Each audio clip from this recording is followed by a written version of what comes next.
Hello hi welcome to my channel. मु आज आपण नहीं आसी गोटे पौराणिक कथा। आसतु जानिबा ए विषय रे।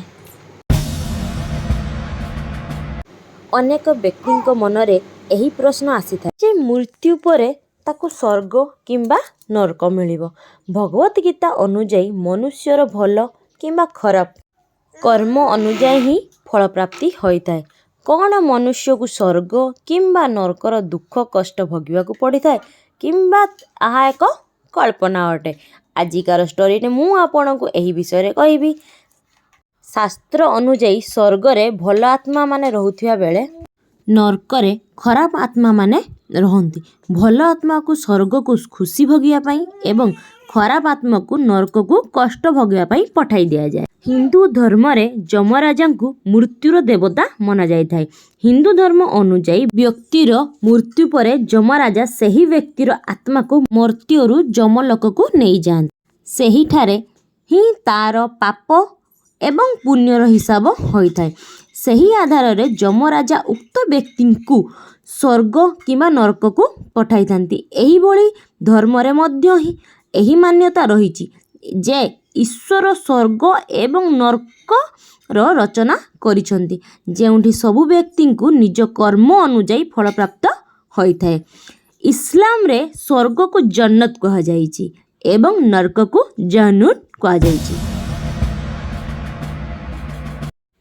कुरान ले कहा जाइछि जे जदि मनुष्य द्वारा करा जाइतिबा पुण्य ताहार पाप उपरे भारी पड़े थाए तेबे ताकू जन्नतर सुख प्राप्ति होइताए। जदि पापर भार बढ़ी जाइताए तेबे ताकू जहन्नुम स्थान मिलिताए। इस्लाम रे जहन्नुम निया एवं दंडर मिश्रण बोली वर्णना करा जाइछि। एठारे आत्मा पहुँचवा परे ताकू निया रे पकाई दिया जाए तापरे ताकू लुहारे आघात करा जाए। सही बोली ईसाई धर्म अनुଯାयी स्वर्ग सही स्थान अटे जेउठी भगवान एवं भल आत्मा रहंती। मात्र नरकरे खराब आत्मा एवं राक्षस रहंती। पारसी धर्म अनुଯାयी मृत्यु परे सबु आत्मा स्वर्ग ही जाई थाए। मात्र सेठारे सेमानंक पहुँचीबाकू केते समय लागि थाए ताहा सेमानंक पाप एवं पुण्य उपरे निर्भर थाए। मात्र हिंदू धर्म रे यह संपूर्ण भिन्न अटे। हिंदू धर्म अनुଯାयी मनुष्य जीवन ही एक नरक अटे। संसार एक एपरी स्थान अटे जहाँ कि मनुष्यर जन्म एवं मृत्युर चक्र को दर्शाए थाए। जदि मनुष्य पुण्य करे तेबे ताकू मोक्ष प्राप्ति हुई थाए।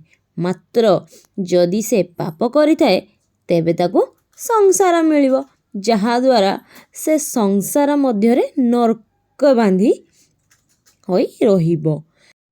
जदि आपनको एही भिडियोटी भल लागि थाए लाइक करंतु, शेयर करंतु आउ सब्सक्राइब करंतु। आपनको केमिति लागिला एही भिडियोटी मते कमेंट सेक्शन ले जणांतु।